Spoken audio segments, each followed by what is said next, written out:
so amazing. Everyone, please welcome to the show, Ty Smith. What is really your Fokios and Fokaramas? I'm Ty Smith, Model Renaissance Man. Welcome to my channel, Model Renaissance Man. If you are someone that's been subscribed to my channel for a long time, double check to make sure that you are. But if you are fairly new to the channel, get an idea of what this channel is about. What do? Go to my channel, click on playlist. All these different things I do on this channel. See all these different thumbnails? Those are all different categories of things that I do on this channel, from comedy to cooking to DIY when it comes to fixing cars. There's a lot of things I do on this channel. So check the channel out in its entirety before you subscribe. I'm pretty sure you'll find something on here that you like. Data from Carlee's phone, including her Life 360 app, shows that she traveled approximately 600 yards in her vehicle while she was on the phone with 911, stating that she was following a child. 600 yards. That is 6 football fields straight. 600 yards. The Hoover 911 Center received a second call from Carlee's mother, stating that a relative was on the phone with her when they heard Carlee scream, and then they had an open phone line. Hoover police officers arrived on the scene within 5 minutes of being dispatched, and several other officers arrived shortly. They located Carlee's wig and cell phone in the grass near the vehicle. Her purse was located in the front seat of her vehicle with her Apple Watch in the purse.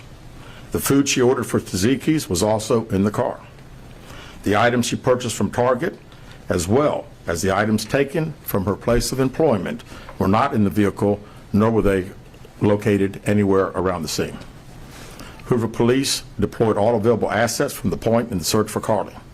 Additional resources were called in to include our own drone unit, crime scene investigators.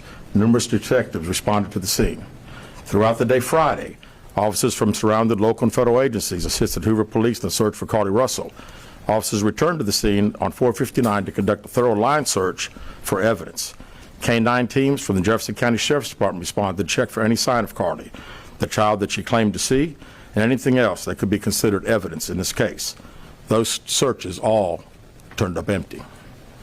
Private citizens, including search parties organized by her family, friends, began looking everywhere that they could to find any trace. These searches took place throughout the day Friday and again on Saturday, yielding nothing.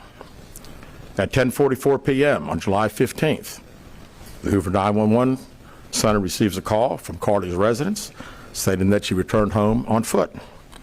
In subsequent investigations, detectives obtained surveillance footage of Carlee walking down the sidewalk alone prior to arrival at her residence. She was conscious and speaking with paramedics when she was transported to UAB. Detectives were able to obtain a brief statement from her prior to being treated and released. During the statement, she told detectives that while traveling down the interstate, she saw a baby walking down the side of the road and called 911. She stated when she got out of her vehicle to check on the child, a man came out of the trees and mumbled that he was checking on the baby. She claimed that the man then picked her up and she screamed. She stated he then made her go over a fence. She claims he then forced her into a car, and the next thing she remembers is being in the trailer of an 18-wheeler. She stated that the male was with a female. However, she never saw the female, only hearing her voice. She also told detectives she could hear a baby crying. Detectives, the male had orange hair with a big bald spot on the back. She said she was able to escape the 18-wheeler and fled on foot, only to be captured again and was put in a car. She claimed she was then blindfolded but was not tied up because the captor said they did not want to leave impressions on her wrists. She said that they took her into a house and made her get undressed. She believes they took pictures of her, but she does not remember them having any physical or sexual contact. She stated the next day she woke up and was fed cheese crackers by the female. She said the woman also played with her hair, but could not remember anything else. At some point, she was put back in a vehicle she claims was able to escape while it was in the West Hoover area. She told detectives she ran through lots of woods until she came out near her residence. During this interview, detectives noted that Carlee had a small injury to her lip, and she claimed that her head was hurting. She also had a tear in her shirt. Detectives also noted that she had $107 cash in her right sock. Out of respect for Carlee and her family, Detectives did not press for additional information in this interview and made plans to speak with her in detail after giving her time to rest.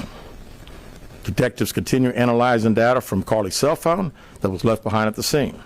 We enlisted the help of the United States Secret Service in conducting this analysis. Part of what data included several internet searches in the days leading up to their disappearance that I think are very relevant to this case. On July 11th at 7:30 a.m., the term, "Do you have to pay for an Amber Alert?" was searched. On July 13th at 1:03 a.m., the day of her disappearance, the term, "How to take money from a register without being caught," was searched. On July 13th at 2:13 a.m., the day of her disappearance, the term Birmingham bus station was searched. On July 13th, 2:35 a.m., a search for a one-way bus ticket from Birmingham to Nashville was conducted with a departure date of July 13th. On July 13th at 12:10 p.m., a search for the movie Taken, a film about abduction, was conducted. There were 2 searches related to Amber Alerts on a computer at Carlee's place of employment, including one regarding the maximum age of an Amber Alert. There were other searches on Carlee's phone that appeared to shed some light on her mindset, but out of respect for her privacy, we will not be releasing the content of those searches at this time. We've asked to interview Carlee a second time, but have not been granted that request. As you can see, there are many questions left to be answered, but only Carlee can provide those answers. What we can say is that we've been unable to verify most of Carlee's initial statement made to investigators, and we have no reason to believe that there is a threat to the public safety related to this particular case. Thank you.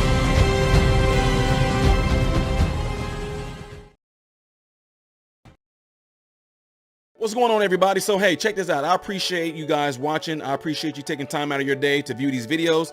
Do not forget to subscribe to the channel, give the video a thumbs up, and also right here is where you can catch the next video, the latest video that I've done. But like right up here, this is stuff that I've done kind of in the past. So in this area, you might find a video that I've done in the past. It can be funny, it can be something serious, it does not matter. But this is something that you can also do to check out more material that I do in my channel, because I do a lot in this channel, all right? So again, appreciate everything from you guys. Keep on watching it, keep on supporting it, and God bless you all.